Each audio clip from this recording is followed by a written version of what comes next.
ગુજરાત પ્રવાસનો આજે બીજો દિવસ છે। રોડ શો કરી રહ્યા છે વડાપ્રધાન, ત્યારે વિવિધ ઝાંખીઓ પણ જોવા મળી રહી છે। ગુજરાતના જે ગરબા છે, જે સૌરાષ્ટ્રમાં રમવામાં આવતા હોય છે, તે ગરબાની ઝાંખી પણ જોવા મળી। આ સાથે જ સમગ્ર જગ્યાએ તિરંગો લહેરાતો જોવા મળી રહ્યો છે। ભારે જનમેદની ઉઠી રહી છે। લોકો હાથ ઊંચા કરીને વડાપ્રધાન નરેન્દ્ર મોદીનું અભિવાદન ઝીલી રહ્યા છે। તો એક ખુલ્લી કારમાં વડાપ્રધાન નરેન્દ્ર મોદી રોડ શો કરી રહ્યા છે। ગાંધીનગરમાં રોડ શોનું આયોજન કરાયું છે। ઓપરેશન સિંદૂર બેનર અને હાથમાં તિરંગો લઈને લોકો ઉમટી પડ્યા છે। વહેલી સવારે 8 વાગ્યાથી જ અહીંયા લોકો આવવાનું શરૂ થઈ ગયું હતું। તે પછી બાળકો હોય, યુવાનો હોય કે વૃદ્ધો, તે તમામે તમામ અહીં જોવા મળ્યા। લોકોમાં અનેરો ઉત્સાહ જોવા મળ્યો હતો। વડાપ્રધાન નરેન્દ્ર મોદીના લાઈવ દ્રશ્યો આપ જોઈ રહ્યા છો। રોડ શો પછીનો જે કાર્યક્રમ હતો ત્યાં વડાપ્રધાન નરેન્દ્ર મોદી પહોંચ્યા છે અને અહીં વિકાસ કાર્યોની ભેટ આપવાના છે। ગુજરાતને 5,536 કરોડની ભેટ આપવાના છે વડાપ્રધાન નરેન્દ્ર મોદી। પીએમ યોજના હેઠળ 1,006 કરોડના 22,000થી વધુ રહેણાંક એકમોનું લોકાર્પણ કરશે। અનેક ભેટ ગુજરાતવાસીઓને મળવાની છે વડાપ્રધાનના પ્રવાસ થકી। તો વડાપ્રધાન નરેન્દ્ર મોદી સ્ટેજ પર પહોંચી ચૂક્યા છે અને અહીં જે કાર્યક્રમ છે તે બસ શરૂ થયો છે। વડાપ્રધાનના આગમનની રાહ જોવાઈ રહી હતી, તે રાહ હવે પૂર્ણ થઈ છે, કારણ કે વડાપ્રધાન નરેન્દ્ર મોદી ગુજરાત અર્બન ડેવલપમેન્ટ ને લઈને જે કાર્યક્રમનું આયોજન કરાયું છે તે કાર્યક્રમમાં પહોંચી ચૂક્યા છે। અહીં પણ ભારે જનમેદની જોવા મળી રહી છે। વડાપ્રધાન નરેન્દ્ર મોદી ગુજરાત મુલાકાતે છે। બીજા દિવસે મહાત્મા મંદિર ખાતે વિવિધ કાર્યક્રમોનું આયોજન કરવામાં આવ્યું છે, જેમાં પ્રજાલક્ષી લોકાર્પણ અને ખાતમુહૂર્ત જે છે તે થવા જઈ રહ્યું છે। ઓપરેશન સિંદૂર બાદ પ્રથમ વખત વડાપ્રધાન નરેન્દ્ર મોદી જે છે તે ગુજરાત પ્રવાસે છે। તમામ લોકોમાં ખૂબ જ ઉત્સાહ જોવા મળી રહ્યો છે। દેશભક્તિના રંગે રંગે લોકો જે છે તે રંગાય છે। કેટલાક લોકો છે તેમની સાથે વાત કરીશું। શું કહેશો, વડાપ્રધાન નરેન્દ્ર મોદી ગુજરાત પ્રવાસે છે, વિવિધ કાર્યક્રમોનું લોકાર્પણ કરવાના, ત્યારે ખૂબ આનંદ થયો સાહેબ। આપણા નરેન્દ્ર સાહેબ મોદી સાહેબ આપણા ગુજરાતમાં આવ્યા, ખૂબ આનંદ થયો અને આ ભારતની ખૂબ એટલે આપણું ખૂબ આનંદ થયો। આજે ગુજરાતના પ્રવાસ સાહેબ નીકળ્યા છે। અમે જામજોધપુર નગરપાલિકાથી આવ્યા છીએ અને ખૂબ ખૂબ આનંદ થયો છે અમને કે સાહેબ આવ્યા છે। ઓપરેશન સિંદૂર બાદ પ્રથમ વખત પ્રવાસે આવી રહ્યા છે। પ્રથમ વખત સિંદૂરમાં આવ્યા છે, સારામાં સારું સેવા છે। પાકિસ્તાનને આપણે હરાવીને આપણે જે સિંદૂર કર્યું છે એ માટે સારું મોદી સાહેબનું કાર્ય હતું। જે સૈનિકો આપણા જે હતા એ બધે ખૂબ ખૂબ સેવા આપી છે, એ બધે મોદી સાહેબનો ખૂબ ખૂબ આભાર। બીજા પણ કેટલાક બહેનો અહીંયા આગળ છે, તેમની સાથે વાત કરવાનો પ્રયત્ન કરીશું। બેન, શું કહેશો, ઓપરેશન સિંદૂર બાદ વડાપ્રધાન નરેન્દ્ર મોદી પ્રથમ વખત ગુજરાત પ્રવાસે? ખૂબ જ હર્ષની લાગણી અનુભવીએ છીએ અમે કે અમે લોકો પણ કચ્છથી પધાર્યા। કાલે અમારી ધીંગી ધરા ઉપર માન્ય મોદી સાહેબનું આગમન થયું અને એમને જોઈને અમને પણ જુસ્સો આવ્યો કે અમે રાત્રે પણ 9 વાગે ત્યાંથી એ પ્રોગ્રામમાં આવ્યા અને 10 વાગે અમે ત્યાંથી અહીંયા આવવા માટે રવાના થયા। આ અમને એક ગૌરવની વાત છે કે આવો લાવો અમને બધાને મળ્યો। એ બદલ મોદી સાહેબ જો આપણે આ ગુજરાત પ્રવાસ માટે આપણે સૌને સૈનિકોને ઉત્સાહ વધારવા માટે અહીંયા પધારતા હોય તો આવા મોકાને ન ગુમાવવો જોઈએ, એ જાણીને અમને સૌ હર્ષની લાગણી અનુભવીએ છીએ કે ખરેખર અમે સૌભાગ્યશાળી છીએ કે આવો મોકો અમને મળ્યો અહીંયા। વડાપ્રધાન ગુજરાત મુલાકાતે, શું કહેશો? ફરી એકવાર ક્વેશ્ચન? વડાપ્રધાન નરેન્દ્ર મોદી ગુજરાત મુલાકાતે ફરી એકવાર, શું કહેશો? હું તો કહું છું કે રાણો ખેલ્યો રાજમાં। આજે ખરેખર રાણાએ આજે રંગ રાખી દીધું છે અને આજે ખરેખર જે જીત થઈ છે ને એ ખાલી આપણી ભારત દેશની નહીં, પણ આજે એક એક સ્ત્રીના સિંદૂરનો જવાબ આપ્યો છે સાહેબે। મહત્વની વાત છે કે જે પ્રમાણે સિંદૂરનો જવાબ આપ્યો હોવાની લોકો વાતો કરી રહ્યા છે। ઓપરેશન સિંદૂરને લઈ તમામ લોકોમાં ખૂબ ઉત્સાહ જોવા મળી રહ્યો હતો, ત્યારે વડાપ્રધાન નરેન્દ્ર મોદી ઓપરેશન સિંદૂર બાદ પ્રથમ વખત ગુજરાત મુલાકાતે આવ્યા છે। તમામ લોકોમાં ખૂબ જ ઉત્સાહ જે છે તે જોવા મળી રહ્યો છે। કેમેરામેન મિત ભટ્ટ સાથે જતીન બારોટ, GSTV, ગાંધીનગર। તો જે દ્રશ્યો તમે જોયા, ભારે જનમેદની ઉમટી છે। અહીંયા વડાપ્રધાન નરેન્દ્ર મોદી મહાત્મા મંદિર ખાતે પહોંચ્યા છે। અહીં કાર્યક્રમનું આયોજન છે। ब्रह्मो के प्रतिकृति से स्वागत करें। વડાપ્રધાનનું સ્વાગત કરવામાં આવી રહ્યું છે વિવિધ ભેટ આપીને, કારણ કે અહીંયા જે લોકો ઉપસ્થિત છે રાજ્યમાં અનેક જગ્યાએથી આ લોકો અહીં આવ્યા છે। આપ જોઈ રહ્યા છો વિવિધ વસ્તુ આપીને તેમનું સ્વાગત કરવામાં આવ્યું છે, વિવિધ ભેટો આપવામાં આવી રહી છે। વડાપ્રધાન નરેન્દ્ર મોદીને મિસાઇલની ભેટ અપાઈ છે। આખા રાજ્યમાંથી લોકો અહીં ઉમટી પડ્યા છે। મહાત્મા મંદિરના દ્રશ્યો જ્યાં મોટી સંખ્યામાં જનમેદની ઉમટી પડી છે। વડાપ્રધાન વિવિધ વિકાસ કાર્યોનું લોકાર્પણ ખાતમુહૂર્ત કરવાના છે। અહીંયા આ કાર્યક્રમનું આયોજન છે ત્યારે લોકો દ્વારા તેમનું સ્વાગત કરવામાં આવી રહ્યું છે। વિવિધ ભેટ આપીને વડાપ્રધાનનું સ્વાગત થઈ રહ્યું છે। श्री महेंद्र भाई पटेल वी જે केयर લોકો ઉપસ્થિત फाउंडेशन છે, મહાનુભાવો ઉપસ્થિત છે, તે વડાપ્રધાનને મળવા માટે श्री પહોંચી રહ્યા છે गुप्ते गजानन सेवा समिति और डॉक्टर अनिल पटेल અને निसर्ग વિવિધ साइंस ભેટ આપતા सेंटर જોવા कीर्ति મળી तोरण રહ્યા से છે। स्वागत किया जा रहा है। લોકોમાં એક અનેરો ઉત્સાહ છે કારણ કે વડાપ્રધાનનું આગમન ઓપરેશન સિંદૂર પછી થયું છે ગુજરાતમાં પ્રથમ વખત, ત્યારે લોકોમાં પણ અનેરો ઉત્સાહ જોવા મળી રહ્યો છે। લોકો गुजरात હાથ की ઊંચા शहरी કરીને विकास यात्रा के इस ऐतिहासिक अध्याय में વડાપ્રધાનનું अब સ્વાગત स्वागत કરતા भाषण જોવા के મળ્યા। लिए आमंत्रित करते हैं તો भारत મહાત્મા सरकार के મંદિરના माननीय લાઈવ દ્રશ્યો આપ જોઈ રહ્યા છો। आवासन અહીંથી एवं વડાપ્રધાન शहरी નરેન્દ્ર कार्य મોદી मंत्री श्री मनोहर વિવિધ लाल जी વિકાસના જે को स्वागत है सर। કાર્યો છે તેનું લોકાર્પણ ખાતમુહૂર્ત કરવાના છે અને તેને લઈને જ લોકોમાં અનેરો ઉત્સાહ જોવા મળી રહ્યો છે।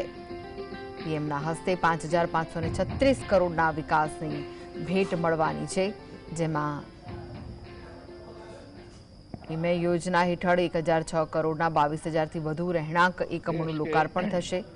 जन जन के हृदय सम्राट સાથે જ સુરતમાં રૂપિયા 145 કરોડના ખર્ચે બાયોડાયવર્સિટી પાર્કનું લોકાર્પણ થશે। श्री नरेंद्र मोदी जी,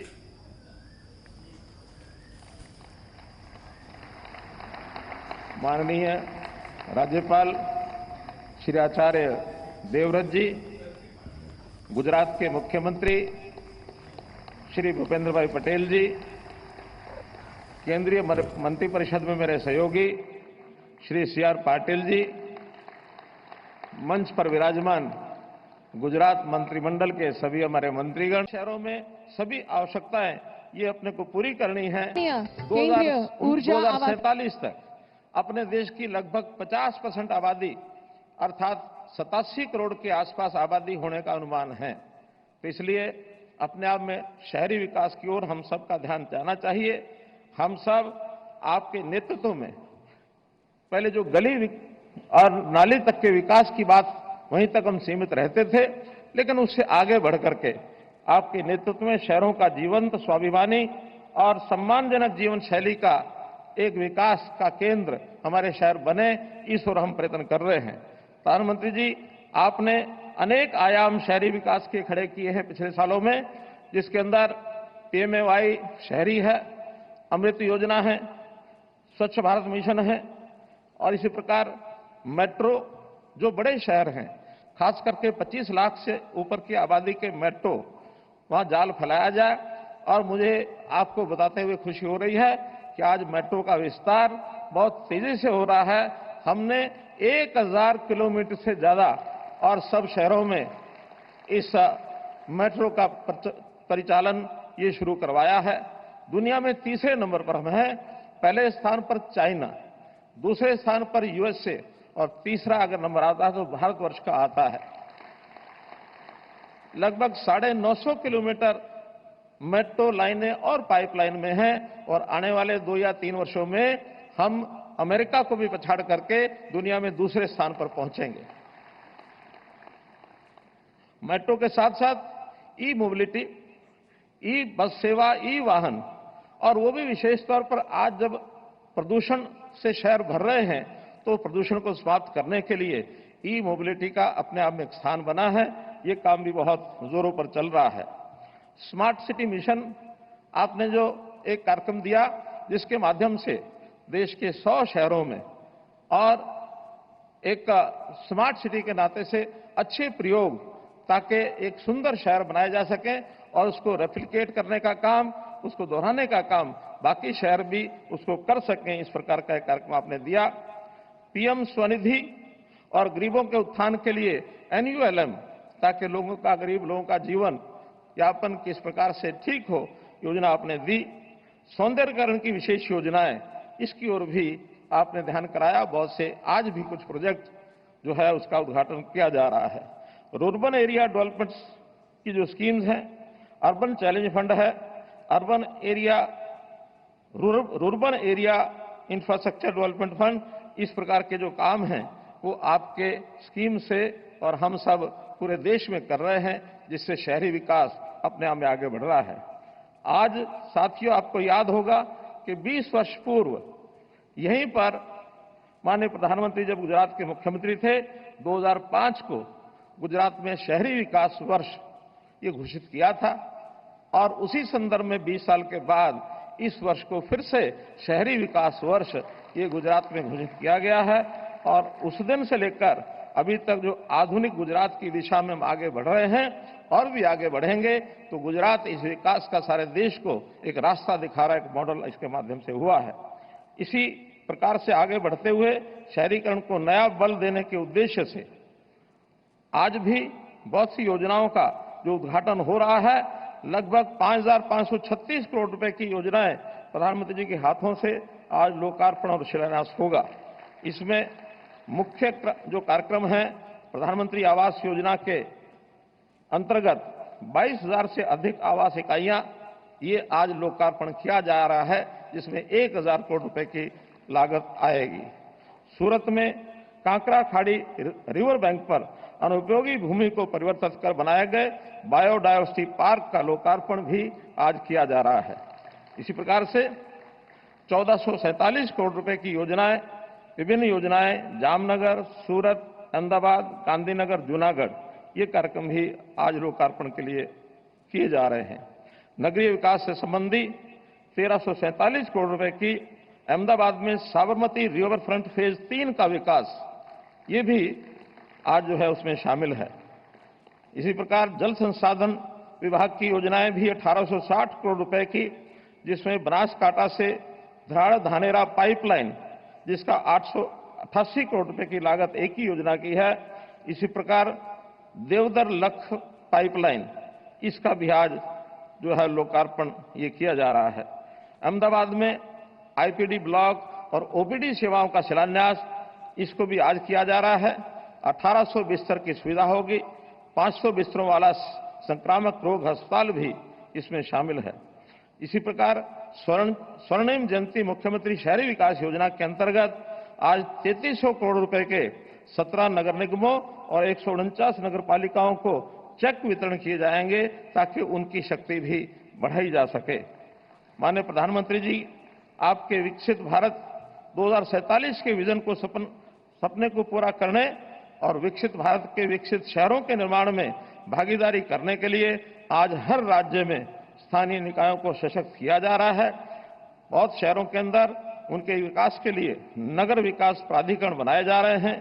यूएलबी, जिनमें मुख्यालय वाले नगर भी शामिल हैं, क्लास ए यूएलबी का दर्जा दिया गया है, ताकि नागरिकों को बेहतर सेवाएं, आधुनिक संरचना और बेहतर स्वास्थ्य मिल सके। स्वच्छ सर्वेक्षण 2023 में मुझे बताते हुए खुशी भी हो रही है, आपको सबको मालूम भी है कि सूरत देश का सबसे स्वच्छ शहर ये बना और 7 स्टार रेटिंग उसको प्राप्त हुई। पीएम स्वनिधि योजना में भी अहमदाबाद ने देश भर में दूसरा स्थान हासिल किया।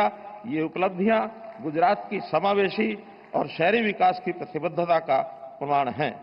प्रधानमंत्री जी के नेतृत्व में स्मार्ट सिटी मिशन के अंतर्गत अहमदाबाद, सूरत, वडोदरा, राजकोट, गांधीनगर और दाहोद में 11,500 करोड़ रुपए की 354 परियोजनाओं ये स्वीकृत की गई, वो जो लगभग पूरी हो चुकी हैं।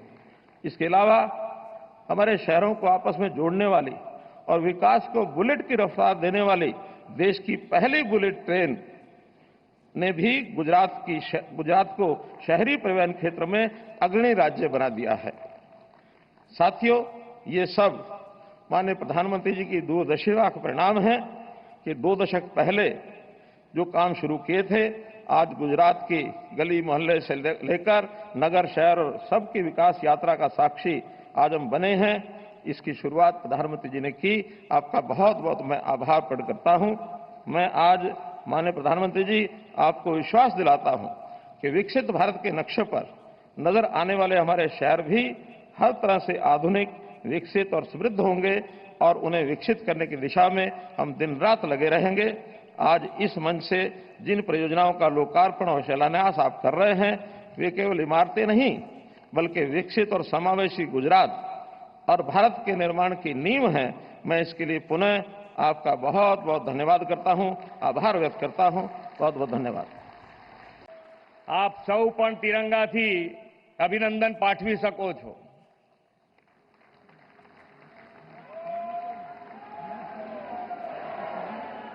વડાપ્રધાનશ્રીએ આ ઓપરેશન સિંદૂરથી આતંકવાદ સામેની દેશની લડાઈના નવા માપદંડ નક્કી કર્યા છે।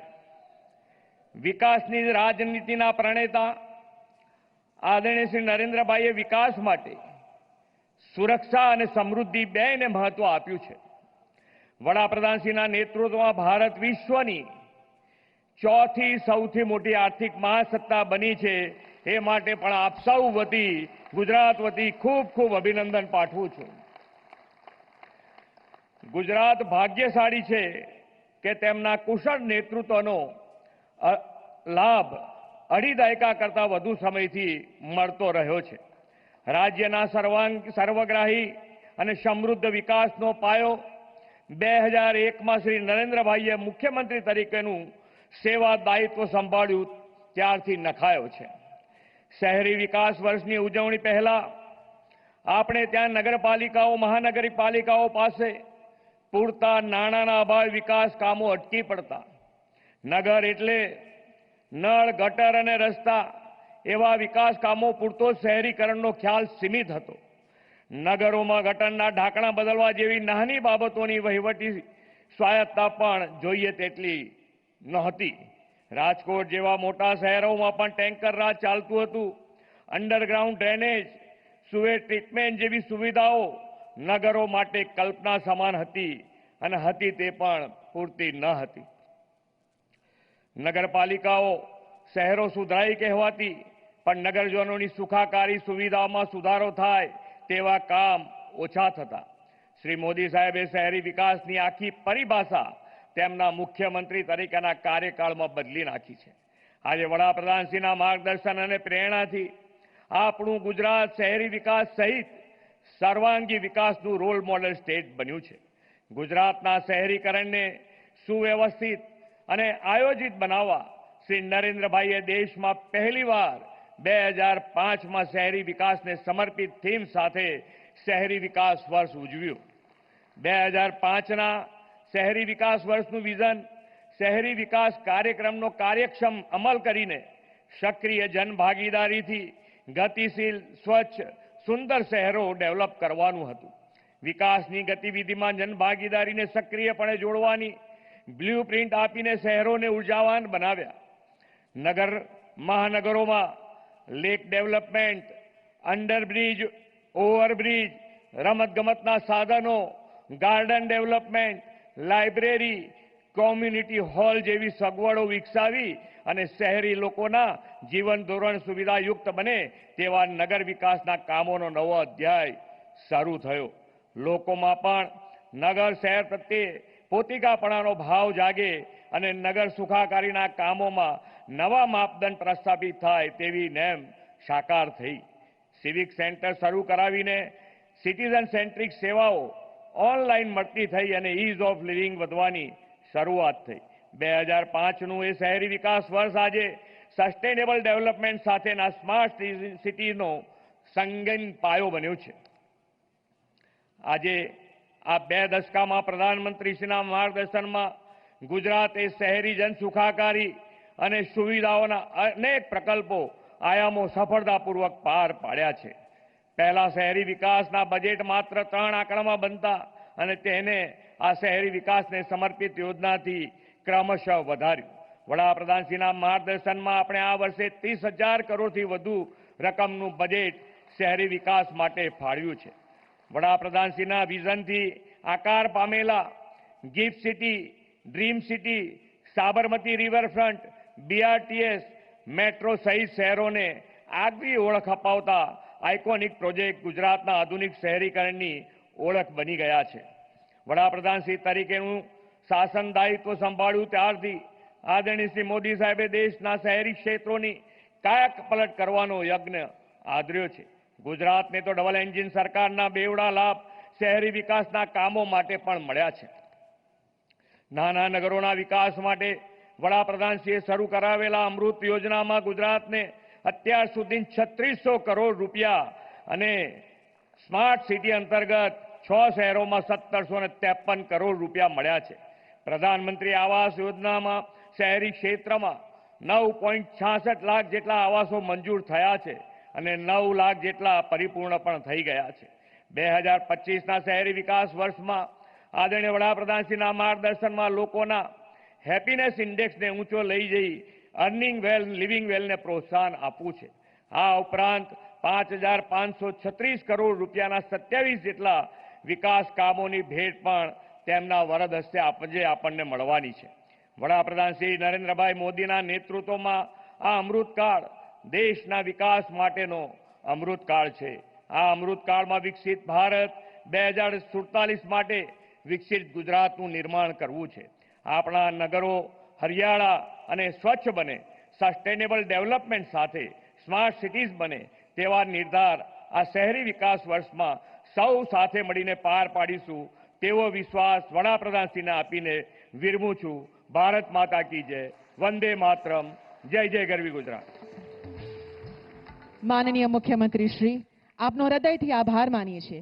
આપના પ્રેરણાદાયક સંબોધને विकास यात्रा में नवी ऊर्जा ने दृढ़ता आपी है. आज का यह विशेष क्षण है गुजरात की शहरी विकास गाथा में एक स्वर्णिम अध्याय के आरंभ का, जिसकी नींव माननीय प्रधानमंत्री श्री नरेंद्र मोदी जी के यशस्वी नेतृत्व में रखी गई थी और आज उन्हीं शुभ कर कमलों से हो रहा है अर्बन डेवलपमेंट ईयर 2025 का भव्य शुभारंभ. इस अवसर पर माननीय प्रधानमंत्री जी द्वारा आरंभ होंगे अर्बन डेवलपमेंट ईयर 2025 का लोगो, राज्य स्तरीय एक्शन प्लान, स्वच्छ वायु एक्शन प्लान और 3300 करोड़ की वित्तीय सहाय वितरण, जो 17 महानगर पालिकाओं और 149 नगर पालिकाओं के लिए परिवर्तन की रेखा खींचेगा और 1 साल के लिए मजबूत एक्शन प्लान तैयार किया गया है. साथ ही आज लोकार्पित हो रहे हैं साबरमती रिवर फ्रंट फेज 3, नदी और नगर के रिश्ते को नया जीवन देता हुआ. शुरू होने जा रही आधुनिक तकनीक, अनुभवी विशेषज्ञ, उन्नत इलाज की सुविधा गांधीनगर की UN Mehta institute of cardiology and research centre. प्रधानमंत्री आवास योजना के अंतर्गत बनकर तैयार हुए 22,000 से अधिक नवनिर्मित गृह, ये सिर्फ ईंट पत्थर के मकान नहीं बल्कि हजारों परिवारों, विशेषकर हमारी माताओं बहनों के सपनों के घर हैं, जहां आशाएं बसेंगी और आत्मसम्मान के दीप जलेंगे.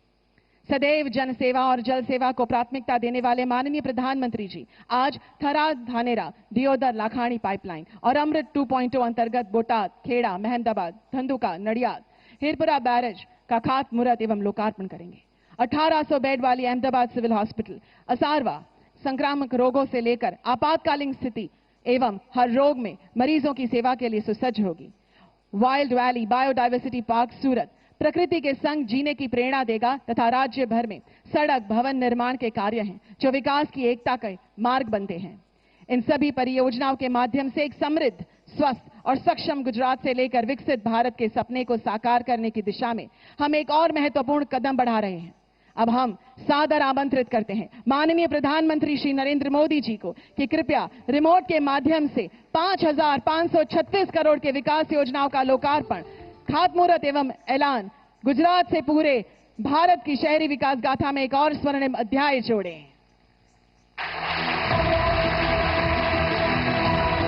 2005 થી 2025 આ 2 દાયકામાં ગુજરાતે શહેરી વિકાસને આપ્યા ઐતિહાસિક સ્પીડ, સ્કેલ અને પરિણામ. એટલે જ તો આજે 20 વર્ષ પછી ગર્વથી આપણે ઉજવવા જઈ રહ્યા છીએ 20 વર્ષ શહેરી વિકાસના. આવો આ ઐતિહાસિક ઘડીના સાક્ષી બનીએ. આપણા લોકલાડીલા વડાપ્રધાન શ્રી નરેન્દ્રભાઈ મોદી કરવા જઈ રહ્યા છે શહેરી વિકાસની નવી યાત્રાનો શુભારંભ અને કરી રહ્યા છે 2025 ને શહેરી વિકાસ વર્ષ રૂપે ઘોષિત. આવો માનનીય મુખ્યમંત્રી શ્રી ભૂપેન્દ્રભાઈ પટેલના નેતૃત્વમાં સ્વાગત કરીએ શહેરી વિકાસ વર્ષ 2025નું.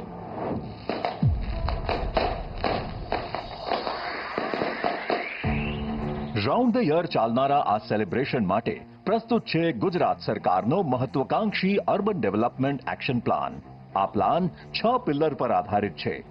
સૌથી પહેલા પિલરનું લક્ષ્ય છે ઉત્કૃષ્ટ સેવાઓ પ્રદાન કરવી, જે હેઠળ શહેરોમાં પાણી, ડ્રેનેજ અને આરોગ્યની તમામ સુવિધાઓ સુદૃઢ કરાશે. સાથે સસ્ટેનેબલ ઇન્ફ્રાસ્ટ્રક્ચરનું નિર્માણ થશે. હેરિટેજ વારસાને કેન્દ્રમાં રાખીને અર્નિંગ વેલ લિવિંગ વેલનો મંત્ર સાકાર થતો દેખાશે. દ્વિતીય પિલરનું લક્ષ્ય છે નાગરિકોની સક્રિય ભાગીદારી, જે હેઠળ શહેરોમાં સિટી ટુરિઝમ સેલ સ્થાપિત થશે. સ્પોર્ટ્સ ઇન્ફ્રાસ્ટ્રક્ચર, યોગ સેન્ટર અને બગીચાઓની સંખ્યા વધશે. સો ગુડ લાઈફ ગુડ વાઇબ. તૃતીય પિલરનો ગોલ છે ઉત્તમ શાસન વ્યવસ્થા, જે હેઠળ આપણા શહેરોમાં સેન્ટર ઓફ એક્સેલન્સ બનશે. સિટી સિવિક સેન્ટર્સ વધશે. કાયદા અને નિયમોમાં પોઝિટિવ ચેન્જીસ આપણે જોઈ શકીશું. ઈ-નગર 2.0 અને ODPS 3.0 જેવા સિટીઝન ફ્રેન્ડલી પોર્ટલ્સ વધારે બેટર બનશે. ચોથા પિલરનું ટાર્ગેટ છે વધુ સારી જીવનશૈલી અને સ્વચ્છ પર્યાવરણ. તો આ સાથે સ્ટેટ ક્લાઇમેટ સેલની રચના થશે. સોલાર પ્રોજેક્ટ્સનો વ્યાપ વધશે, પ્રદૂષણ ઘટશે. પાંચમો અને છઠ્ઠો પિલર વધુ સારી પરિવહન સુવિધા, આવાસ અને આજીવિકાને પ્રોત્સાહન આપશે. ટોપ ક્લાસ ટ્રાન્સપોર્ટ સુવિધાઓ, અફોર્ડેબલ હાઉસિંગ, રોજગારી, કો-વર્કિંગ સ્પેસ, સ્થાનિક ફેરિયાઓના ઉત્થાન અને મિડલ ક્લાસ પરિવારો માટે અનેકવિધ સુવિધાઓ અવેલેબલ બનશે. આ 6 સ્તંભના આધારે ભવિષ્યની ઇમારત ઘડવા માટે રેડી છે રાજ્યની 17 મહાનગરપાલિકાઓ અને 149 નગરપાલિકાઓનો ગુજરાત સ્ટેટ એક્શન પ્લાન. આ સાથે જ ગ્રીન અને ક્લીન શહેરોના નિર્માણ માટે તૈયાર છે Gujarat state clean air programme. આ તમામ સંકલ્પને સિદ્ધિ સુધી પહોંચાડવા માટેનું ફ્યુઅલ બનશે વિરાટ કાય ફંડ. છેલ્લા 20 વર્ષમાં રાજ્યના શહેરી વિકાસના બજેટમાં 45 ગણાનો વધારો થયો છે અને આ વર્ષે ફાળવણી થઈ છે ₹30,325 કરોડના જંગી બજેટની. એટલે જ તો આજથી જ ધમધોકાર શરૂ થઈ રહ્યા છે લોકાર્પણ અને ખાતમુહૂર્ત, અને માનનીય મોદીજી દ્વારા થઈ રહ્યું છે ડિજિટલ તખ્તીઓનું અનાવરણ.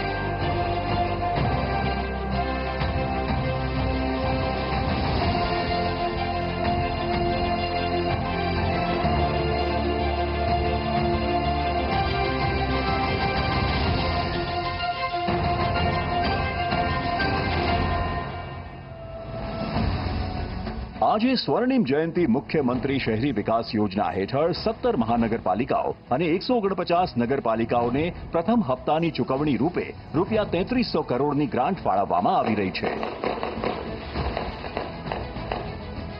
આજે ગુજરાતીઓની ફેવરેટ ડેસ્ટિનેશન સાબરમતી રિવરફ્રન્ટને પણ નવી ઊંચાઈ, નવી લંબાઈ, નવી બ્યુટી, નવી સેરેનિટી મળવાની છે. As we all know, gift city નજીક સાબરમતી રિવરફ્રન્ટના ફેઝ 5નું કામ તો તીવ્ર ગતિથી ચાલુ જ છે, પણ આજે ₹1000 કરોડના ખર્ચે ફેઝ 3ના કામની પણ શરૂઆત થવા જઈ રહી છે. ₹588 કરોડના ખર્ચે અમદાવાદ સિવિલ હોસ્પિટલ કેમ્પસમાં નિર્માણ પામનાર 1800 બેડની હોસ્પિટલ પણ આધુનિક ચિકિત્સાની રાજધાની બનશે. સાથે ₹84 કરોડના ખર્ચે ગાંધીનગરમાં બનેલ UN Mehta institute of cardiology and research સેન્ટરનું સેટેલાઇટ સેન્ટર પણ નવી હેલ્થ કેર ડિફાઇન કરશે. અને હા, કોંગ્રેચ્યુલેશન્સ! આજના શુભ દિવસે વધુ 22,055 પરિવારોને પોતાનું પ્રધાનમંત્રી આવાસ યોજનાનું ઘર મળી રહ્યું છે, જે ₹1006 કરોડના ખર્ચે તૈયાર થયેલ છે.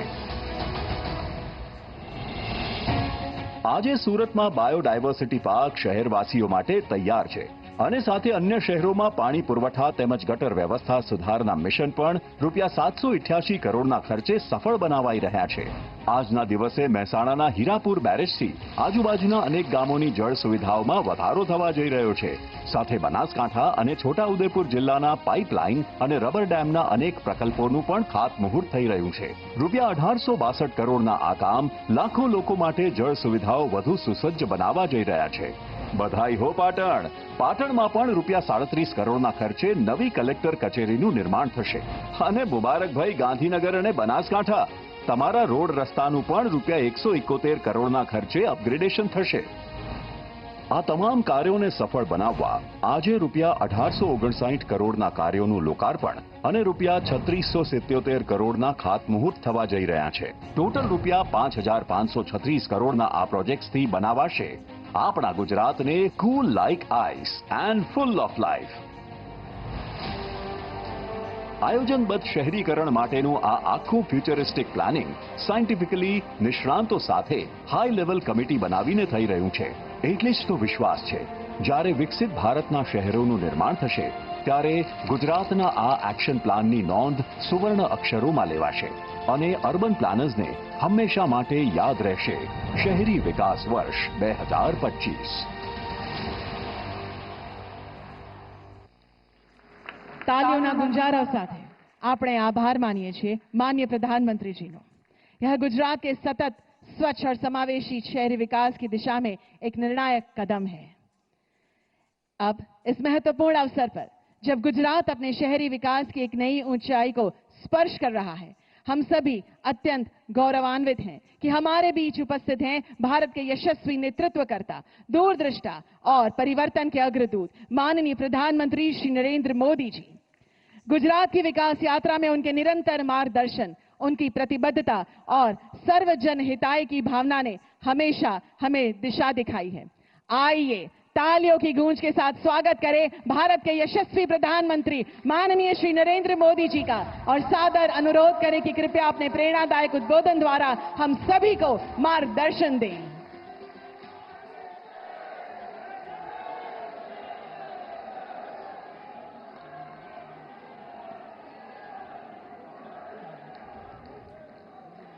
भारत माता की, भारत माता की.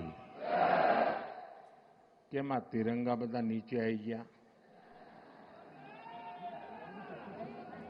ભારત માતા की, भारत माता की, भारत माता की.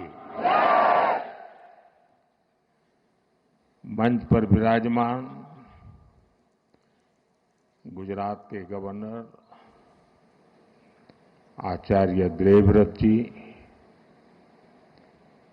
यहाँ के लोकप्रिय मुख्यमंत्री श्रीमान भूपेंद्र भाई पटेल, केंद्र में मंत्रिमंडल के मेरे सहयोगी मनोहर लाल जी, सी.आर. पाटिल जी,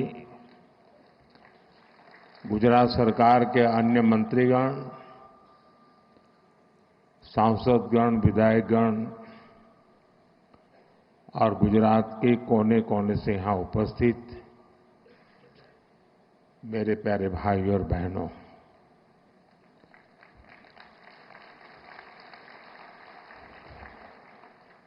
मैं 2 दिन से गुजरात में हूं.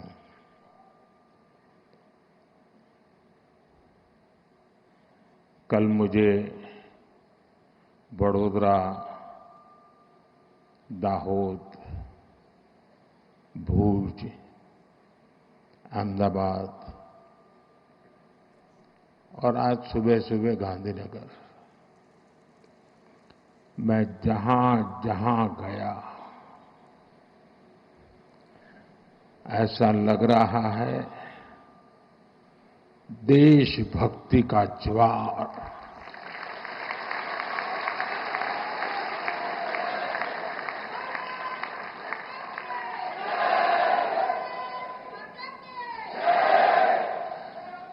गर्जना करता सिंदूरिया सागर, सिंदूरिया सागर की गर्जना और लहराता तिरंगा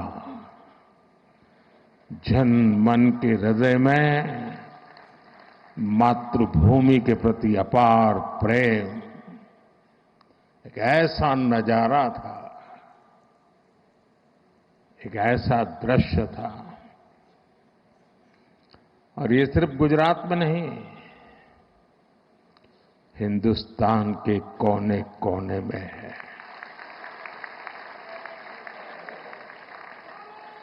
हर हिंदुस्तानी के दिल में है.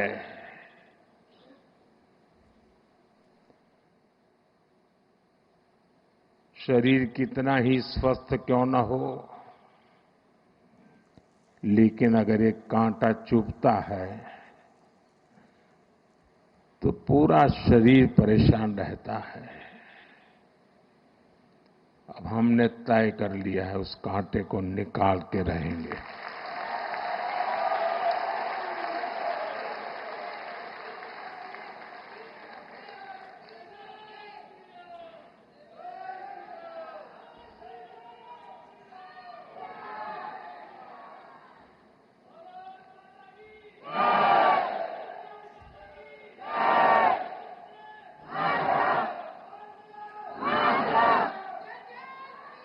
साथियों,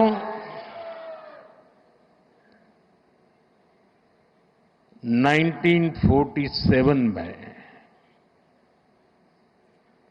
जब मां भारती के टुकड़े हुए,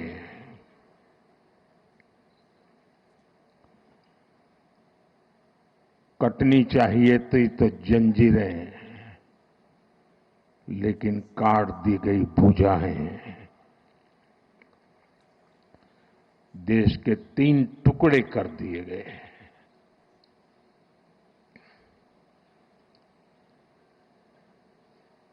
और उसी रात पहला आतंकवादी हमला कश्मीर की धरती पर हुआ।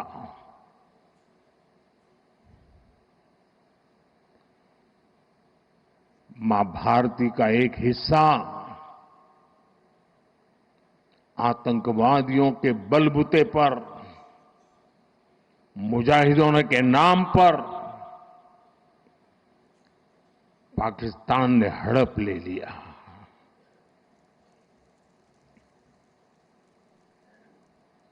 अगर उसी दिन इन मुजाहिदों को मौत के घाट उतार दिया गया होता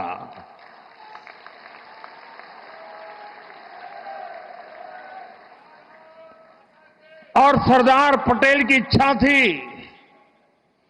कि पीओके वापस नहीं आता है तब तक सेना रुकनी नहीं चाहिए, लेकिन सरदार साहब की बात मानी नहीं गई और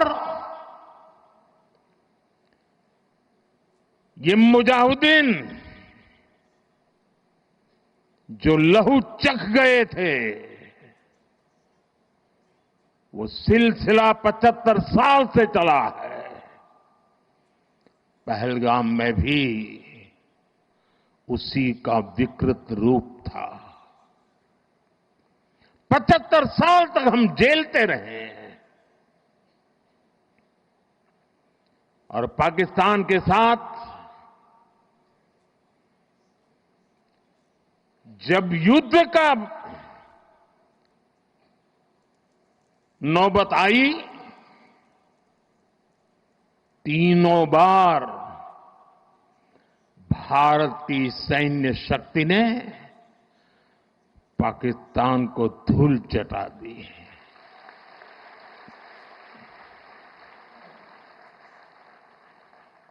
और पाकिस्तान समझ गया कि लड़ाई में वो भारत से जीत नहीं सकते हैं और इसलिए उसने प्रॉक्सी वॉर चालू किया।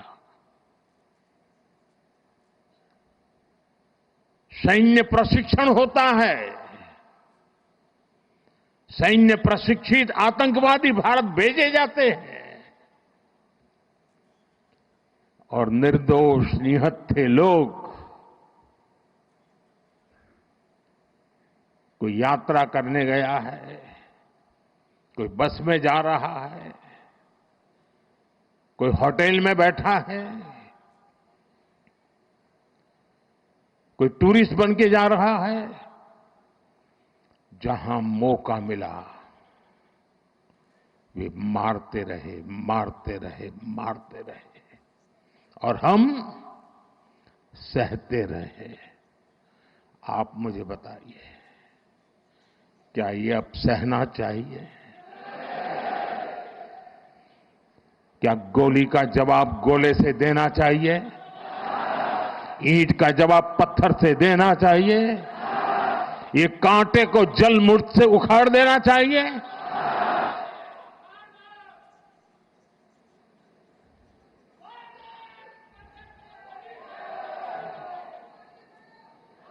साथियों, ये देश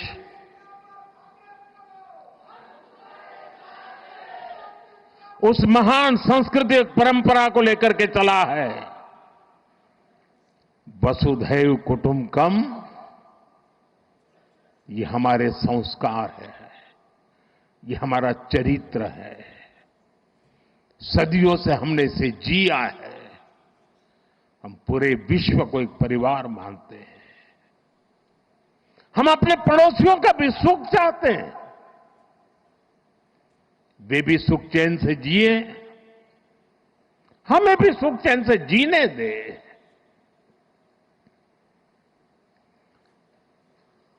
ये हमारा हजारों साल से चिंतन रहा है।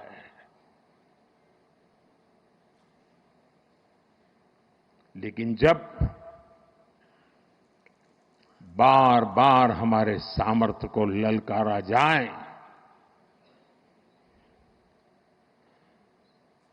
तो ये देश वीरों की भी भूमि है।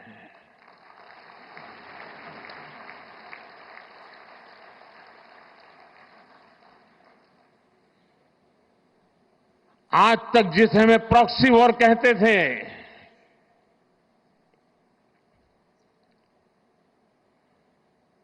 6 मई के बाद जो दृश्य देखे गए, उसके बाद हम इसे प्रॉक्सी वॉर कहने की गलती नहीं कर सकते हैं। और इसका कारण है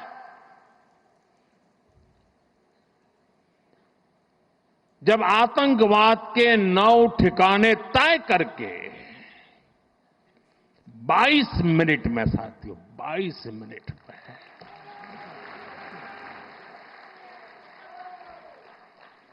उनको ध्वस्त कर दिया। और इस बार तो सब कैमरा के सामने की सारी व्यवस्था रखी थी ताकि हमारे घर में कोई सबूत न मांगे। अब हमें सबूत नहीं देना पड़ रहा है, वो ऊपर वाला दे रहा है।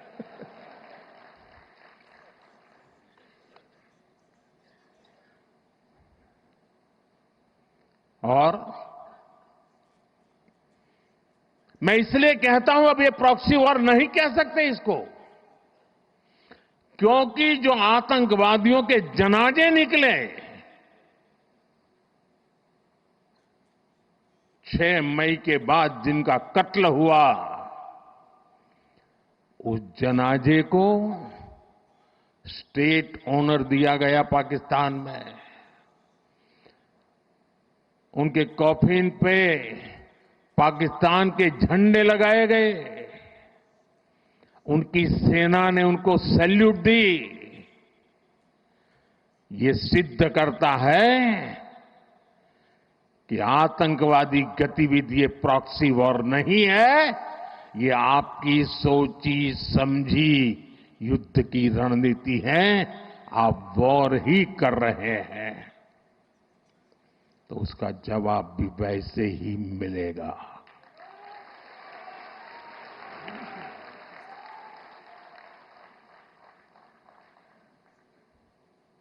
हम अपने काम में लगे थे, प्रगति के राह पर चले थे।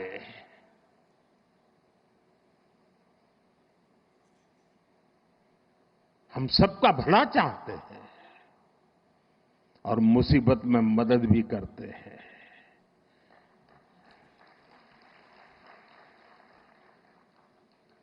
लेकिन बदले में खून की नदियां बहती है।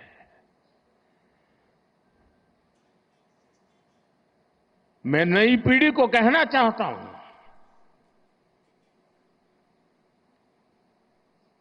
देश को कैसे बर्बाद किया गया है।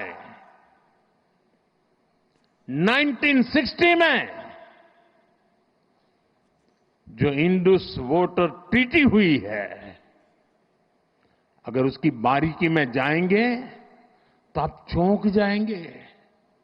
यहां तक तय हुआ है उसमें कि जो जम्मू कश्मीर की अन्य नदियों पर डैम बने हैं, उन डैम का सफाई का काम नहीं किया जाएगा, डिसिल्टिंग नहीं किया जाएगा।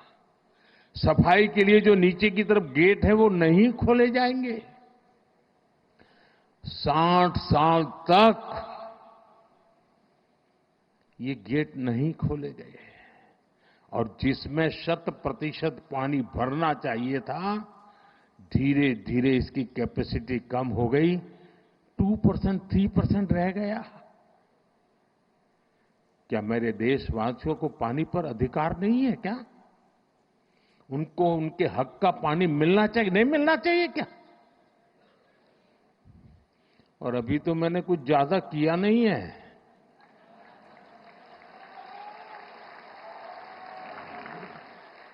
अभी तो हमने कहा है कि हमने इसको एबेंस में रखा है, वहां पसीना छूट रहा है। और हमने डैम थोड़े खोल करके सफाई शुरू की। जो कूड़ा कचरा था वो निकाल रहे हैं, इतने से वहां फ्लड आ जाता है। साथियों, हम किसी से दुश्मनी नहीं चाहते हैं। हम सुख चैन की जिंदगी जीना चाहते हैं। हम प्रगति भी इसलिए करना चाहते हैं कि विश्व की भलाई में हम भी कुछ योगदान कर सके।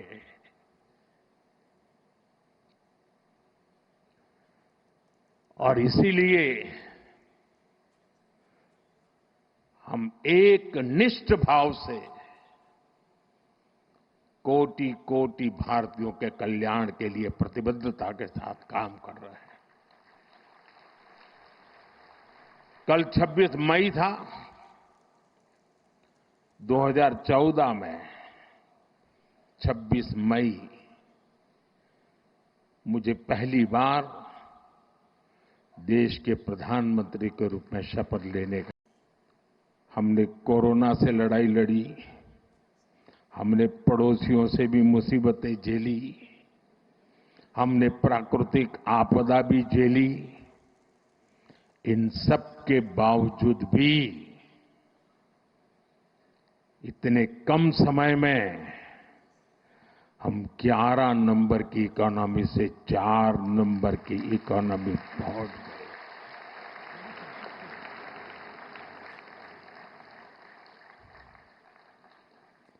क्योंकि हमारा ये लक्ष्य है, हम विकास चाहते हैं, हम प्रगति चाहते हैं। और एक के बाद योजनाएं। और साथियों, मैं गुजरात का ऋणी हूं।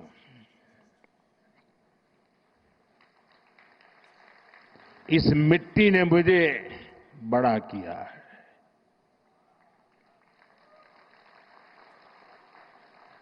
यहां से मुझे जो शिक्षा मिली, दीक्षा मिली, यहां से जो मैं आप सबके बीच रह करके सीख पाया, जो मंत्र आपने मुझे दिए, जो सपने आपने मेरे में संजोए,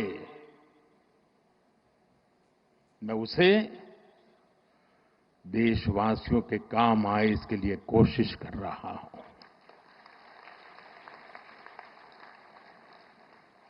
मुझे खुशी है कि आज गुजरात सरकार ने शहरी विकास वर्ष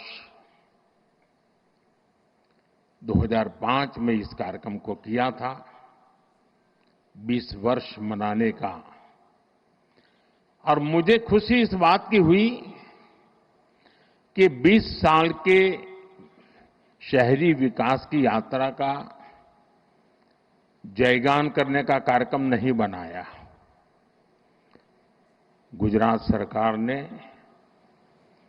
उन 20 वर्ष में से जो हमने पाया है, जो सीखा है, उसके आधार पर आने वाले शहरी विकास को नेक्स्ट जनरेशन के लिए उन्होंने उसका रोड मैप बनाया और आज वो रोड मैप गुजरात के लोगों के सामने रखा है। मैं इसके लिए गुजरात सरकार को, मुख्यमंत्री जी को, उनकी टीम को हृदय से बहुत बहुत बधाई देता हूं। साथियों, हम आज दुनिया की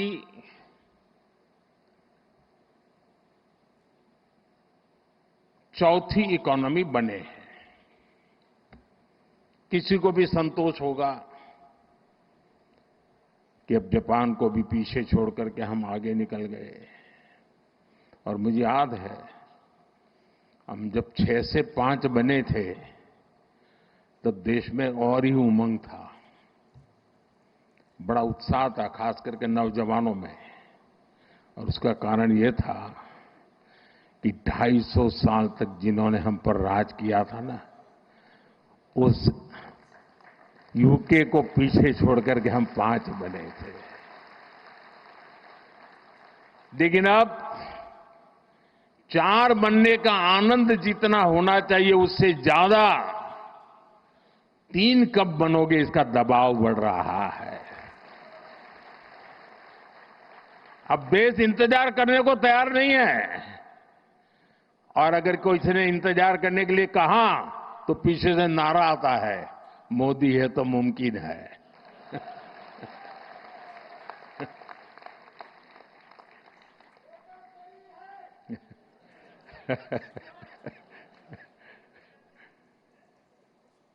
और इसलिए साथियों, एक तो हमारा लक्ष्य है 2047 हिंदुस्तान विकसित होना ही चाहिए, नो कॉम्प्रोमाइज। आजादी के 100 साल हम ऐसे ही नहीं बिताएंगे। आजादी के 100 साल ऐसे मनाएंगे कि दुनिया में विकसित भारत का झंडा फहरता होगा।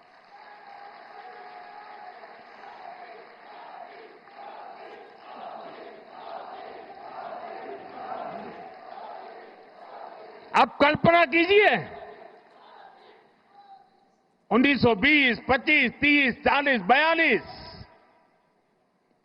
उस कालखंड में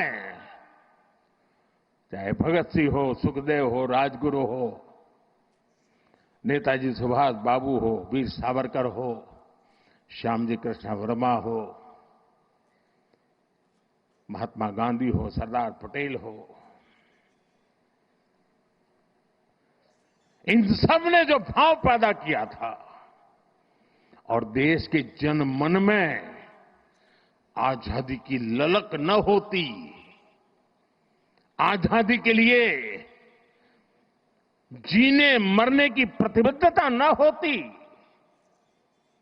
आजादी के लिए सहन करने की इच्छा शक्ति न होती, तो शायद 1947 में आजादी नहीं मिलती। ये इसलिए मिली कि उस समय जो 25-30 करोड़ आबादी थी, वे बलिदान के लिए तैयार हो चुकी थी। अगर 25-30 करोड़ लोग संकल्पबद्ध होकर के 20 साल 25 साल के भीतर अंग्रेजों को यहां से निकाल सकते हैं, तो आने वाले 25 साल में 140 करोड़ लोग विकसित भारत बना भी सकते हैं दोस्तों।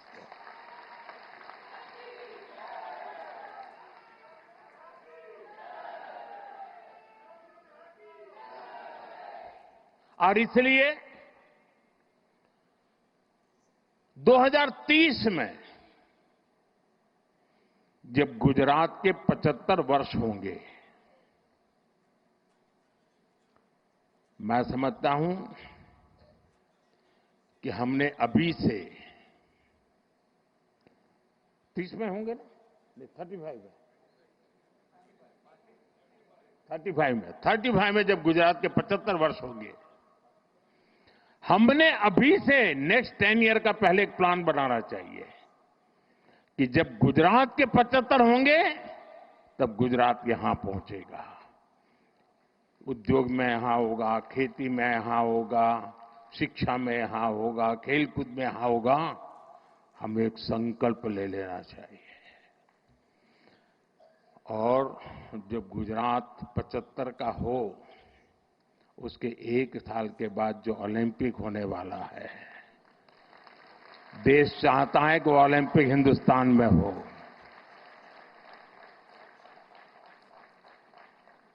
और इसलिए साथियों, जिस प्रकार से हमारा ये एक लक्ष्य है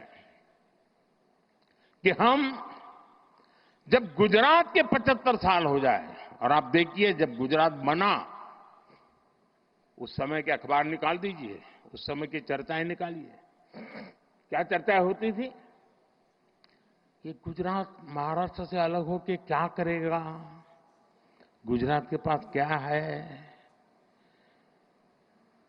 समंदर है, खारा पाट है, इधर रेगिस्तान है, उधर पाकिस्तान है, क्या करेगा, गुजरात के पास कोई मिनरल्स नहीं, गुजरात कैसे प्रगति करेगा। ये ट्रेडर हैं सारे, इधर से माल लेते हैं, उधर बेचते हैं, बीच में दलाली से रोजी रोटी कमा करके गुजारा करते, क्या करेंगे, ऐसी चर्चा थी। वही गुजरात जिसके पास एक जमाने में नमक से ऊपर कुछ नहीं था, आज दुनिया को हीरे के लिए गुजरात जाना जाता है।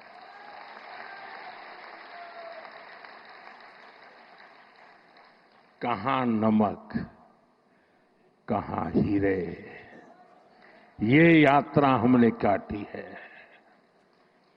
और इसके पीछे सुविचारित रूप से प्रयास हुआ है, योजनाबद्ध तरीके से कदम उठाए हैं।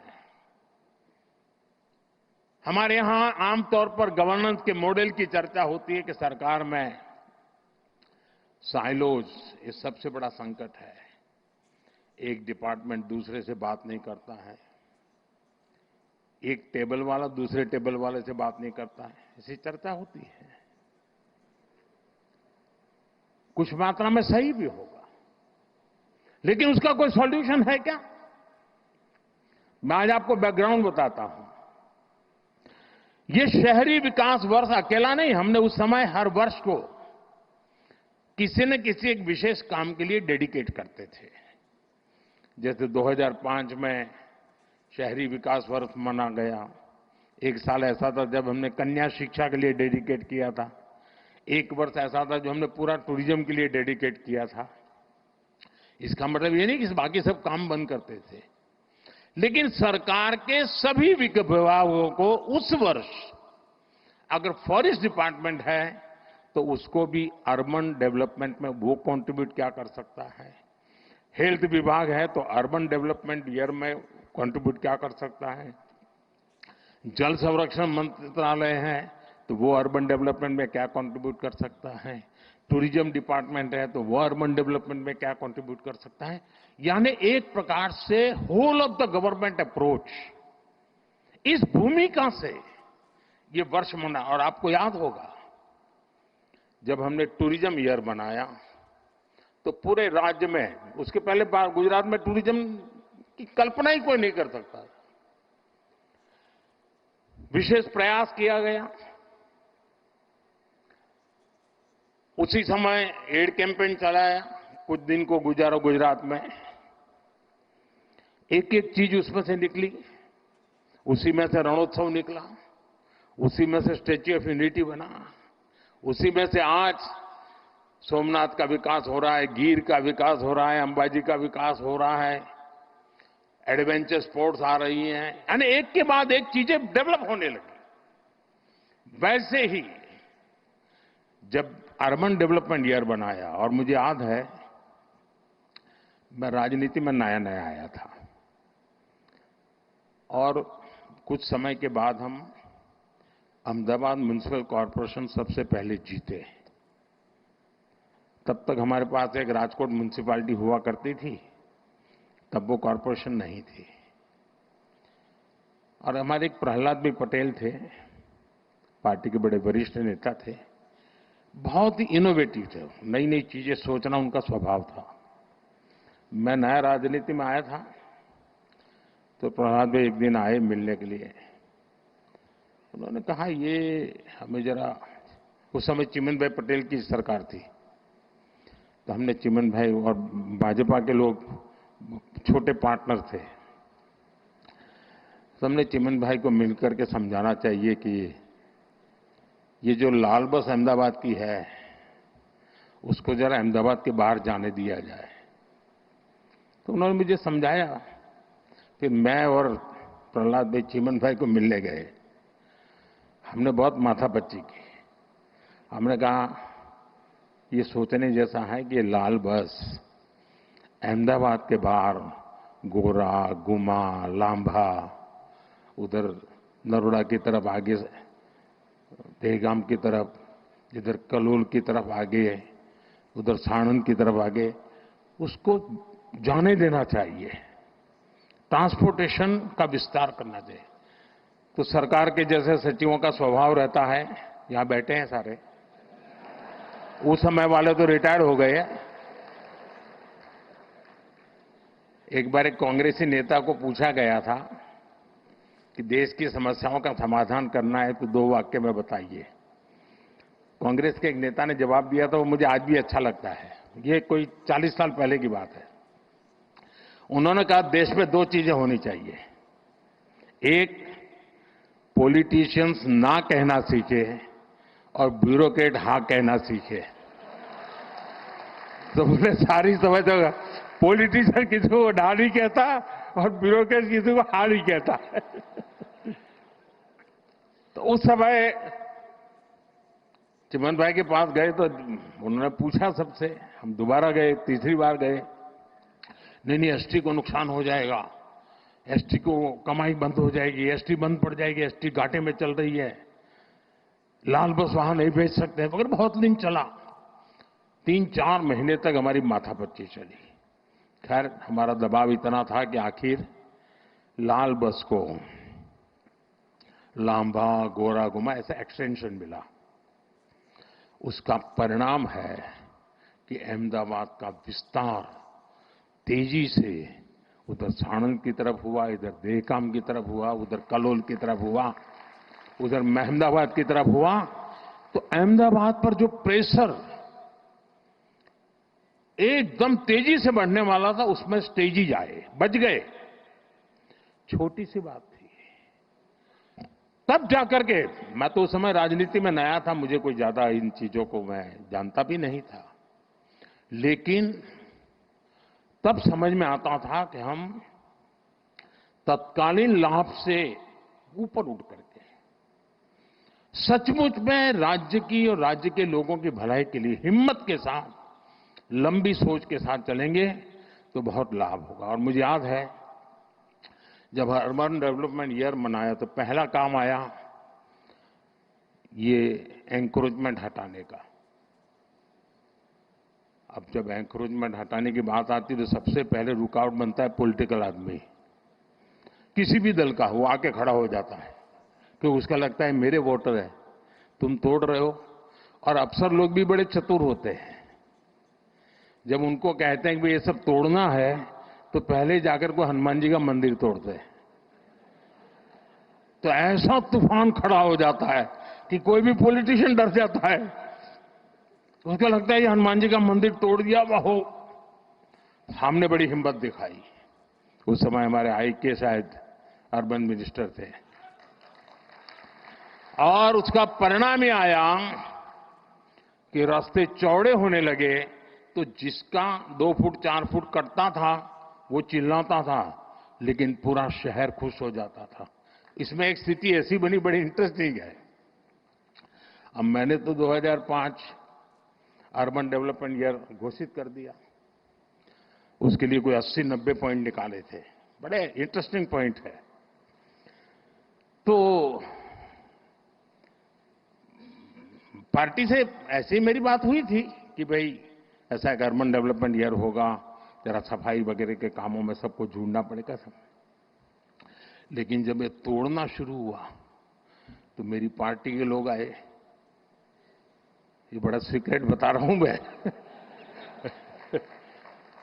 उन्होंने कहा साहब ये 2005 में तो अर्बन बॉडी की चुनाव है, हमारी हालत खराब हो जाएगी, ये सब चारों तरफ तोड़फोड़ चल रही है। मैंने कहा यार भाई ये तो मेरे ध्यान में नहीं रहा, और सचमुच में मेरे ध्यान में वो चुनाव था ही नहीं। अब मैंने कार्यक्रम बना दिया। अब साहब मेरा भी एक स्वभाव है,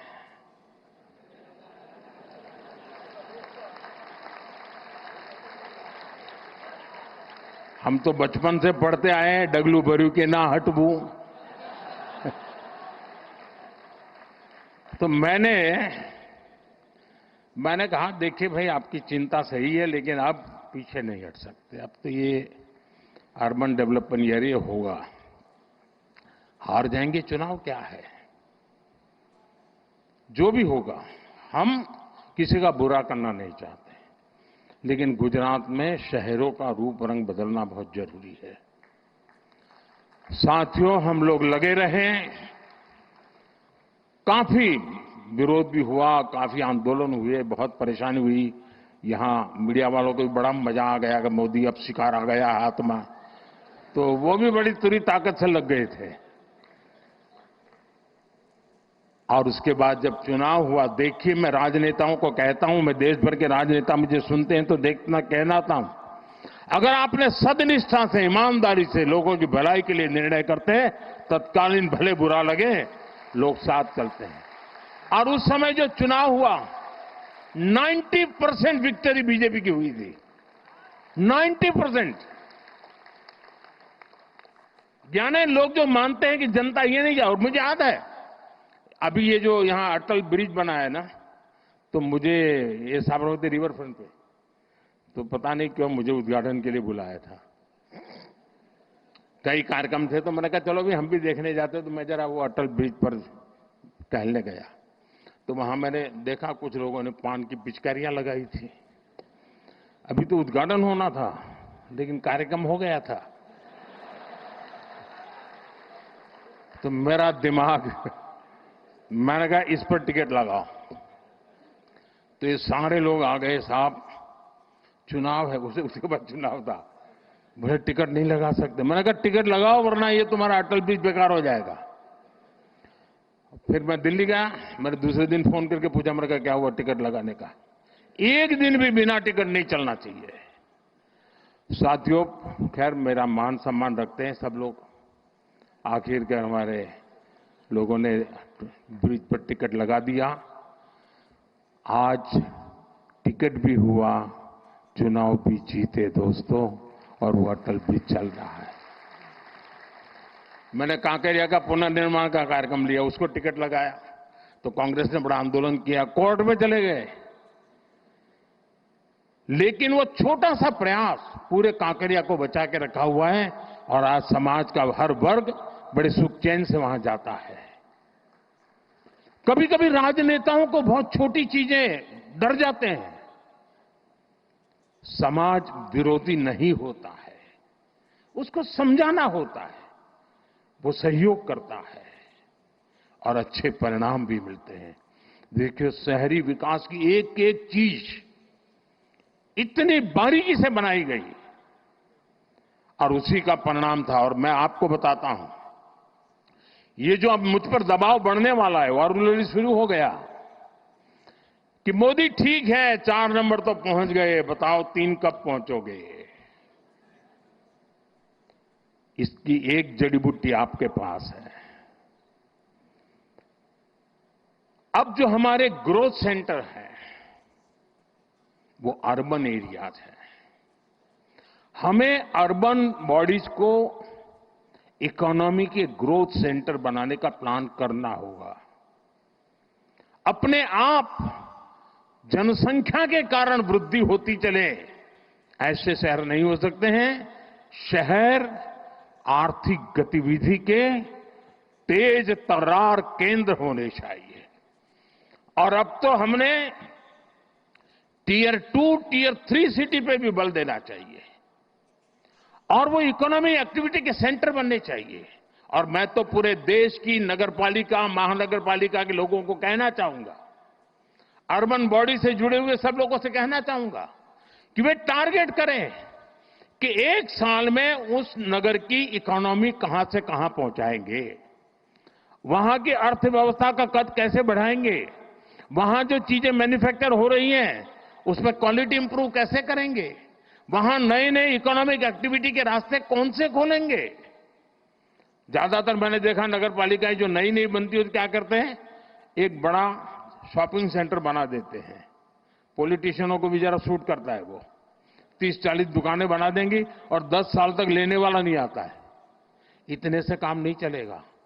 स्टडी करके और खास करके जो एग्रो प्रोडक्ट है, मैं तो टियर 2, टियर 3 सिटी के लिए कहूंगा, जो किसान पैदावार करता है उसका वैल्यू एडिशन ये इन नगर पालिकाओं में शुरू हो।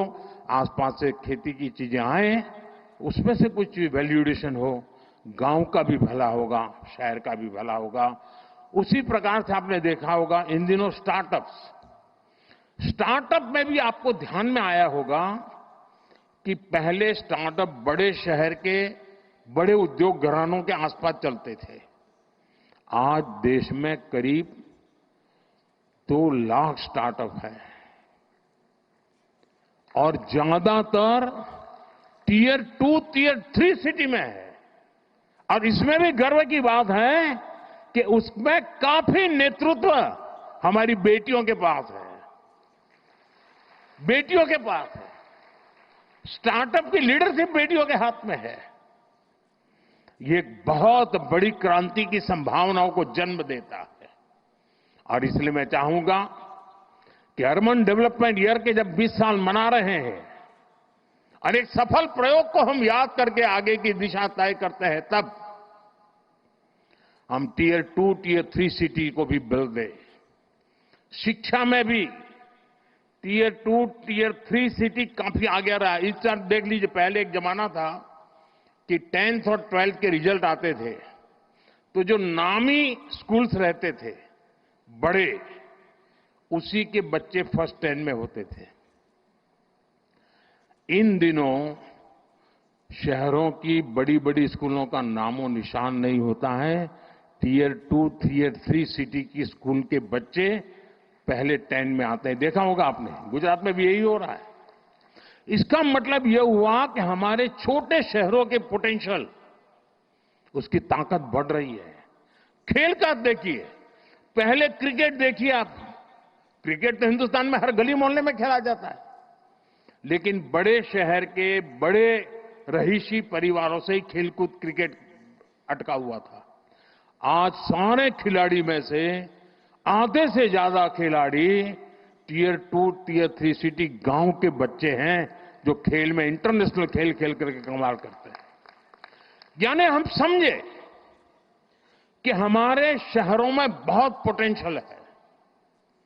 और जैसा मनोहर जी ने भी कहा और यहां वीडियो में भी दिखाया गया, ये हमारे लिए बहुत बड़ी अपॉर्चुनिटी है जी।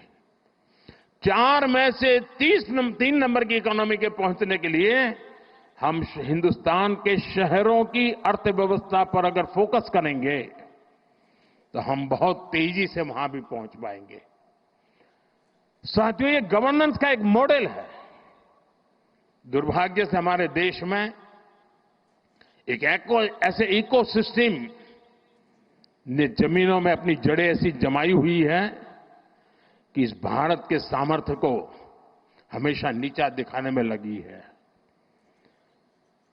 वैचारिक विरोध के कारण व्यवस्थाओं के विकास का अस्वीकार करने का उनका स्वभाव बन गया है।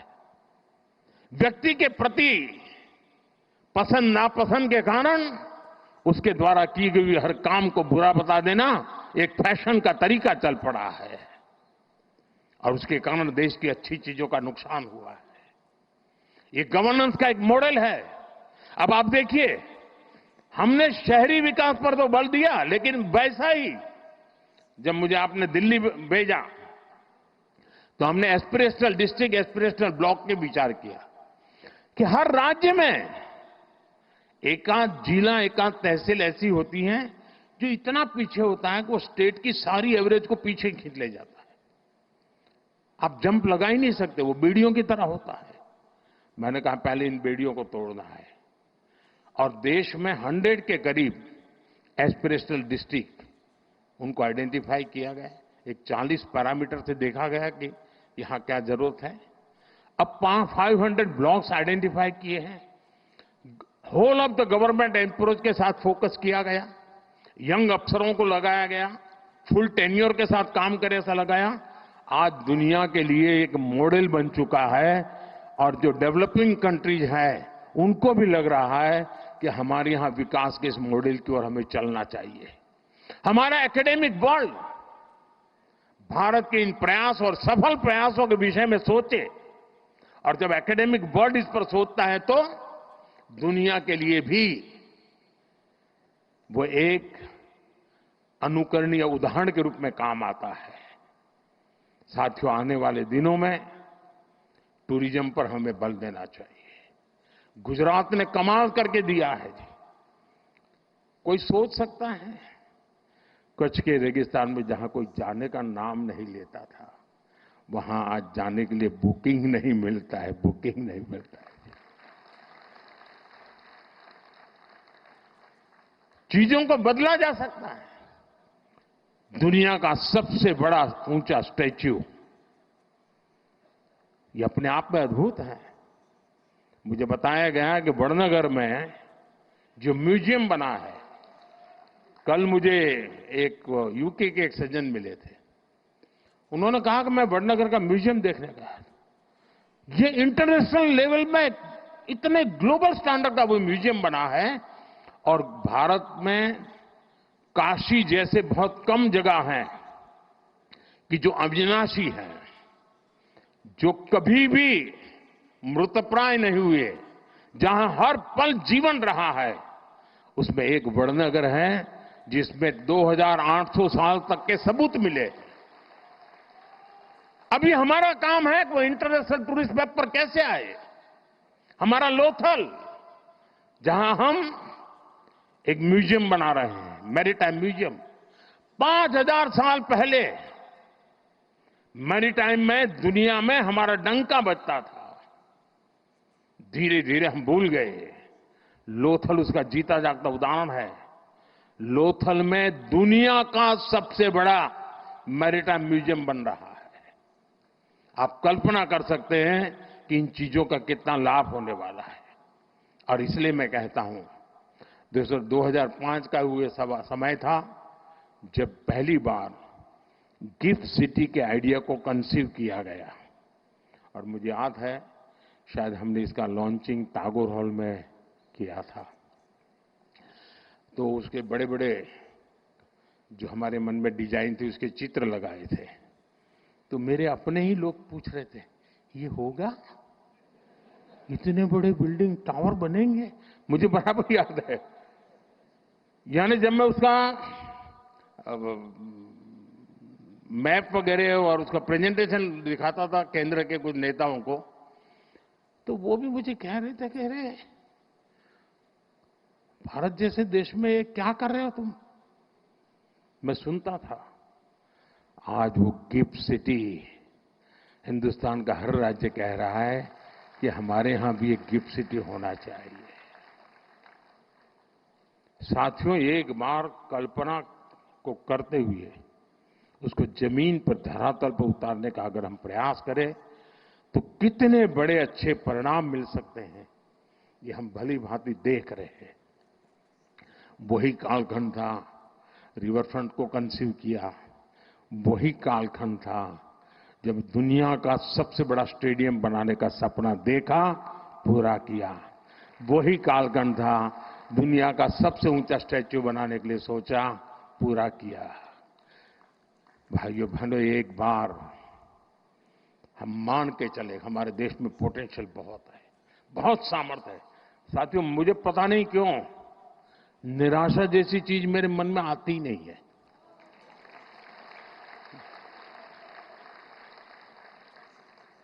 मैं इतना आशावादी हूं और मैं सामर्थ्य को देख पाता हूं जी। मैं दीवारों के उस पार देख सकता हूं, मेरे देश के सामर्थ्य को देख सकता हूं, मेरे देशवासियों के सामर्थ्य को देख सकता हूं, और इसी के भरोसे हम बहुत बड़ा बदलाव ला सकते हैं। और इसलिए आज मैं गुजरात सरकार का बहुत आभारी हूं कि आप मुझे यहां आने का मौका दिया है। कुछ ऐसी पुरानी बातें आज ताजा करने का मौका मिल गया। लेकिन आप विश्वास करिए दोस्तों, गुजरात की बहुत बड़ी जिम्मेवारी है। हम देने वाले लोग हैं, हमें देश को हमेशा देना चाहिए, और हम इतनी ऊंचाई पर गुजरात ले जाएं, इतनी ऊंचाई पर ले जाएं कि देशवासियों के लिए गुजरात काम आना चाहिए। दोस्तों, इस महान परंपरा को हमें आगे बढ़ाना चाहिए।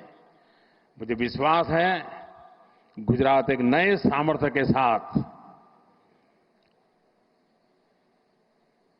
अनेकविध नई कल्पनाओं के साथ, अनेकविध नए इनिशिएटिव के साथ आगे बढ़ेगा। मुझे मालूम है मेरा भाषण शायद कितना लंबा हो गया होगा, पता नहीं क्या हुआ, लेकिन कल मीडिया में 2-3 चीजें आएगी, वो भी मैं बता देता हूं। मोदी ने अफसरों को डांटा, मोदी ने अफसरों की धुलाई की, वगैरह वगैरह वगैरह। खैर वो तो कभी कभी चटनी होती है ना, इतना ही समझ लेना चाहिए। लेकिन जो बाकी बातें मैंने याद की है उसको याद कर करके जाइए। और ये सिंदूर या मिजाज,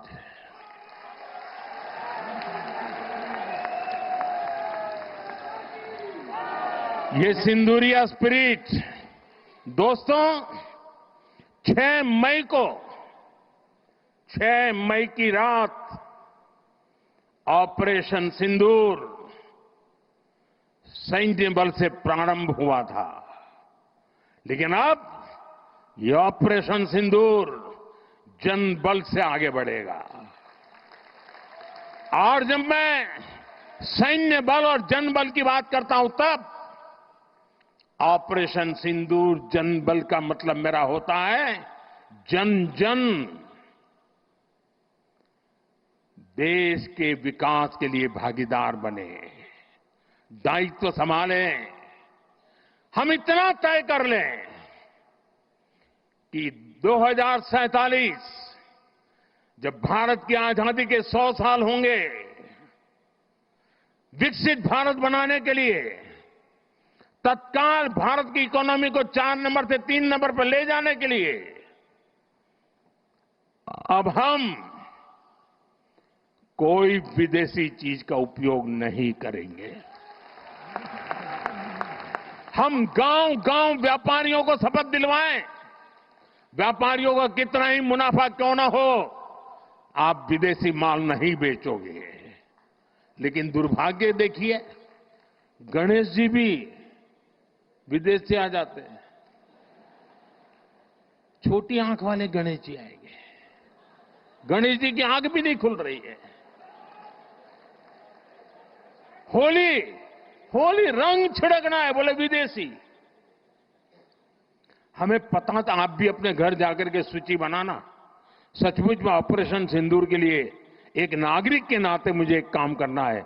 आप घर में जाकर सूची बनाइए कि आपके घर में 24 घंटे में सुबह से दूसरे दिन सुबह तक कितनी विदेशी चीजों का उपयोग होता है। आपको पता ही नहीं होता है। आप हेयर पिन भी विदेशी उपयोग कर लेते हैं, कंघा भी विदेशी होता है, दांत में लगाने वाली जो पिन होती है वो भी विदेशी घुस गई है, हमें मालूम तक नहीं है, पता ही नहीं है। दोस्तों, देश को अगर बचाना है, देश को बनाना है, देश को बढ़ाना है, तो ऑपरेशन सिंदूर ये सिर्फ सैनिकों के जिम्मे नहीं है। ऑपरेशन सिंदूर 140 करोड़ नागरिकों के जिम्मे है। देश सशक्त होना चाहिए, देश समर्थ होना चाहिए, देश का नागरिक सामर्थ्यवान होना चाहिए। और इसके लिए हमने vocal for local, one district one product, मैं मेरे जो आपके पास है फेंक देने के लिए मैं नहीं कह रहा हूं, लेकिन आप नया नहीं लेंगे। और शायद 1-2% चीजें ऐसी हैं जो शायद आपको बाहर के लेनी पड़े, जो हमारे यहां उपलब्ध ना हो। बाकी आज हिंदुस्तान में ऐसा कुछ नहीं। आपने देखा होगा, आज से पहले 25 साल 30 साल पहले विदेश से कोई आता था तो लोग लिस्ट भेजते थे कि ये ले आना, ये ले आना। आज विदेश से आते हैं, वो पूछते हैं कि कुछ लाना है, तो यहां वाले के नहीं, यहां सब है, मत लाओ, सब कुछ है। हमें अपनी ब्रांड पे गर्व होना चाहिए, मेड इन इंडिया पर गर्व होना चाहिए दादा। ऑपरेशन सिंदूर सैन्य बल से नहीं, जनबल से जीतना है दोस्तों। और जनबल आता है मातृभूमि की मिट्टी में पैदा हुई हर पैदावार से आता है। इस मिट्टी की जिसमें सुगंध हो, इस देश के नागरिक के पसीने की जिसमें सुगंध हो, उन चीजों का मैं इस्तेमाल करूंगा। अगर मैं ऑपरेशन सिंदूर को जन जन तक, घर घर तक लेके जाता हूं, आप देखिए हिंदुस्तान को 2047 के पहले विकसित राष्ट्र बना के रहेंगे और अपनी आंखों के सामने देख के जाएंगे दोस्तों। इसी एक अपेक्षा के साथ मेरे साथ पूरी ताकत से बोलिए, भारत माता की, भारत माता की, भारत माता की। जरा तिरंगे ऊपर लहराने चाहिए। भारत माता की जय, भारत माता की जय, भारत माता की जय। वंदे वंदे वंदे वंदे वंदे वंदे वंदे वंदे वंदे वंदे वंदे वंदे। धन्यवाद जी। माननीय प्रधानमंत्री जी, आपके प्रेरणादायी संबोधन, आपकी गरिमामय उपस्थिति राज्य और राष्ट्र को अनेकविध भेंट और सशक्त नेतृत्व के लिए हम सभी एक बार हाथ जोड़कर तालियों की गुंजारा के साथ